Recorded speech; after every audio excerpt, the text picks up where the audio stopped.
ایک کتابچہ نوجوانوں میں عام کیا گیا جو اعلیٰ حضرت رضی اللہ تعالیٰ عنہ کی سیرت طیبہ کے ساتھ ساتھ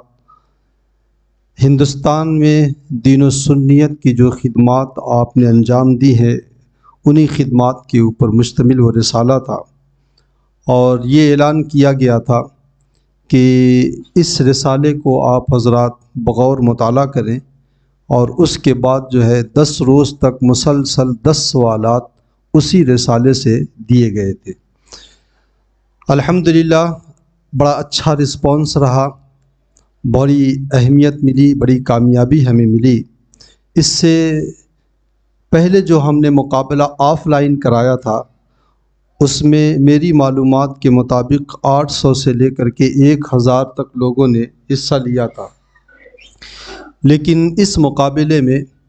ہم نے نوجوانوں کے لیے کچھ اور سہولت پیدا کیا، چونکہ وہ آف لائن مقابلہ تھا اور اس میں بہت ساری دشواریاں لوگوں کے سامنے تھی۔ کاروباری مصروفیات، گھریلو مصروفیات، نوکری پیشہ لوگوں کے لیے وقت کا نکالنا، امتحان کے لیے امتحانی مراکز تک پہنچنا، اس کی رسائی، یہ ایک تکلف بھرا کام تھا۔ تو اس کی وجہ سے ہمارے جو امید تھی اس امید کے مطابق اس میں لوگ حصہ نہیں لے سکے تھے۔ تو ہم نے مزید سہولت عطا کیا، اور اس کے پیچھے مقصد صرف یہ تھا کہ لوگوں کی دہلیز تک دین کو پہنچا دیا جائے، لوگوں کے گھروں تک دین کو پہنچا دیا جائے۔ تو ہم نے اس کے پیش نظر یہ سہولت پیدا کیا کہ امتحانی مراکز کو ختم کر دیا، اور دوسرے فارم وغیرہ کی جتنی بھی کارروائیاں تھیں اسے ختم کر دی۔ ایک آسان اور سہولت بھرا کام ہم نے یہ دیا کہ سوشل میڈیا کے ذریعے ہم نے یہ مقابلہ کرا لیا، اور اسی کے ذریعے ہم نے جوابات بھی موصول کیے، اور اب وہ جوابات آئے ہیں، اور جہاں تک مجھے علم ہے تقریباً 6000 لوگوں نے حصہ لیا ہے، 4600 لوگوں نے اس مقابلے میں حصہ لیا ہے مجموعی طور پر۔ یہ بہت بڑی بات ہے کہ 4600 لوگوں نے چاہے کمپلیٹلی، چاہے جزوی طور پہ، چاہے کلی طور پہ، جس اعتبار سے بھی حصہ لیا، یعنی 4600 لوگ کم سے کم دین سے کوئی 1 قدم قریب ہوا، کوئی 2 قدم قریب ہوا، کوئی 10 قدم قریب ہوا، کچھ تو قریب ہوئے۔ ہمارا مقصد یہی تھا کوئز پروگرام کا کہ لوگوں کو دین سے قریب کر دیا جائے۔ دین اگر حاصل کرنے کا ان کے پاس موقع نہیں ہے تو ہم چل کر کے یا سوشل میڈیا کے ذریعے ان کے گھروں تک دین کو پہنچا دیں، اور ہم اپنے اس مقصد میں مکمل طور پہ تو کامیابی نہیں کہیں گے، لیکن بہت حد تک ہم اس مقصد میں کامیاب ہیں۔ اور یہ جو طریقہ ہے سوال و جواب کا، علم حاصل کرنے کا، یہ کوئی نیا طریقہ نہیں ہے، اور یہ بہت ہی پختہ اور سرور کائنات صلی اللہ علیہ وسلم کے عہد سعادت مہد سے یہ کام ہوتا چلا آ رہا ہے۔ آقائے کائنات صلی اللہ علیہ وسلم نے بھی لوگوں کے اندر جذبہ علم بیدار کرنے کے لیے اور شوق علم بیدار کرنے کے لیے اللہ کے رسول صلی اللہ علیہ وسلم سے لوگوں سے اس طرح کے سوالات کیا کرتے تھے۔ حضرت عبداللہ ابن عمر رضی اللہ تعالیٰ عنہ کی حدیث ہے، بخاری شریف میں اللہ کے رسول صلی اللہ علیہ وسلم فرماتے ہیں، حضرت عبداللہ ابن عمر فرماتے ہیں ایک دن اللہ کے رسول صلی اللہ علیہ وسلم نے فرمایا، ان من الشجرۃ شجرۃ لا يسقط ورقها مثلها مثل المؤمن، کہ ایک ایسا درخت ہے جس کے پتے نہیں جھڑتے ہیں، جس کا سایہ ختم نہیں ہوتا ہے، اس کی مثال مومن کی طرح ہے کہ جس طریقے سے وہ درخت ہمیشہ سرسبز و شاداب رہتا ہے، مومن بھی اسی طریقے سے شاداب رہا کرتا ہے۔ تو اللہ کے رسول صلی اللہ علیہ وسلم نے یہ سوال لوگوں کے درمیان رکھا اور پوچھا ان سے، فحدثونی ما ہی، بتاؤ وہ کون سا درخت ہے۔ ہم بھی آپس میں اس طرح سے سوالات کرتے ہیں۔ یہ سوال جواب کا جو طریقہ ہے اور اس کے ذریعے جو علم سامنے والے کے ذہن دماغ میں پہنچتا ہے، وہ علم جا کر کے مستقر ہو جاتا ہے اور بیٹھ جاتا ہے، اور وہ پھر ذہن دماغ سے جلدی مٹتا نہیں ہے۔ تو اللہ کے رسول صلی اللہ علیہ وسلم نے یہ طریقہ اپنایا اور پوچھا یہ کون سا ہے۔ حضرت عبداللہ ابن عمر رضی اللہ تعالیٰ عنہ نے فرمایا، جو لوگ بیٹھے ہوئے تھے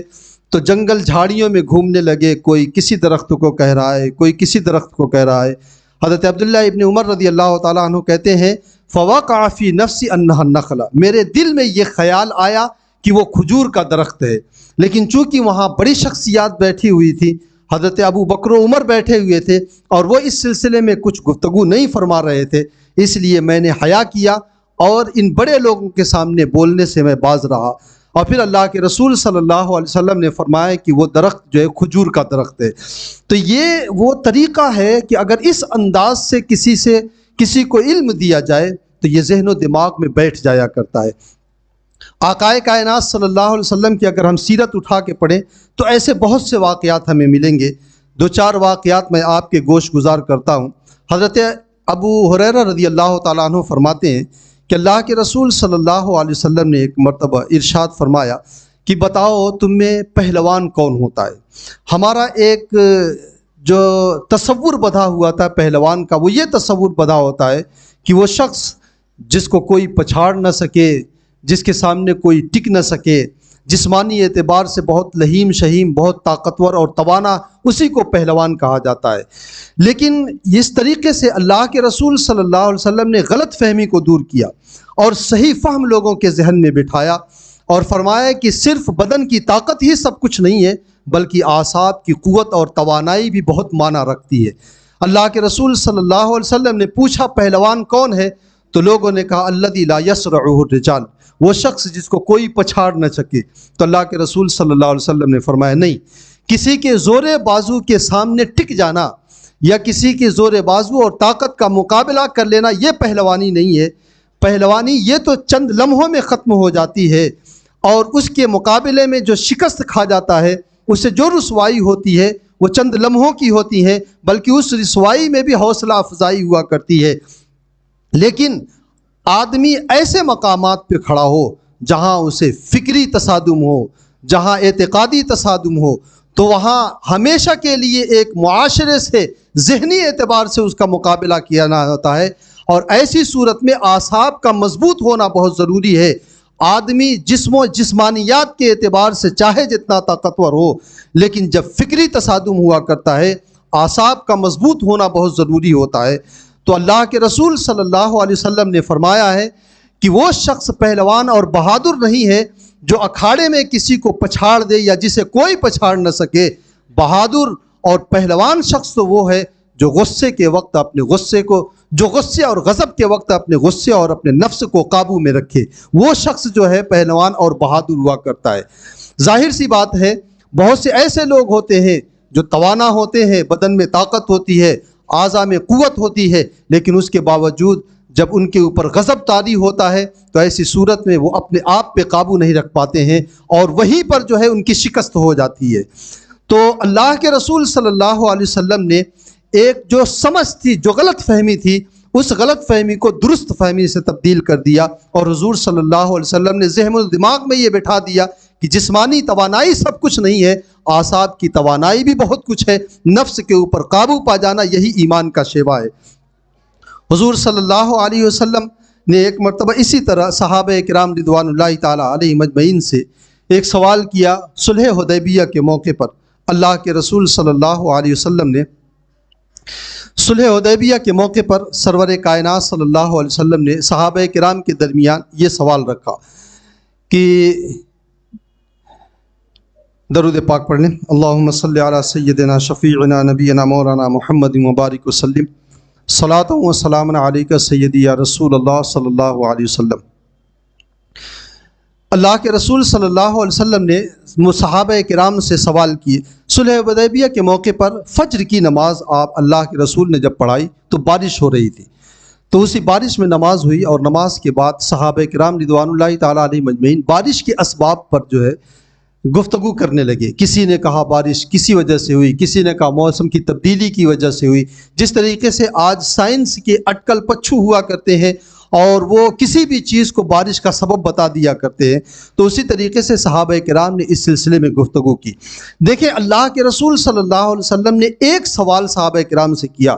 اور ان کو صحیح ڈگر اور صحیح فکر کے اوپر لا کر کے کھڑے کر دیا، اور غیر اسلامی فکر سے توجہ ہٹائی اور اسلامی فکر کی طرف اللہ کے رسول صلی اللہ علیہ وسلم نے ان کی توجہ دلائی۔ اللہ کے رسول صلی اللہ علیہ وسلم نے صحابہ سے ارشاد فرمایا کہ اتدرون ماذا قال ربکم، کیا تم جانتے ہو تمہارے رب نے کیا فرمایا؟ صحابہ نے کہا اللہ اور اس کا رسول بہتر جانے۔ تو اللہ کے رسول صلی اللہ علیہ وسلم نے ارشاد فرمایا کہ میرے رب نے یہ فرمایا ہے کہ اصبح من عبادی مؤمن بی و کافر،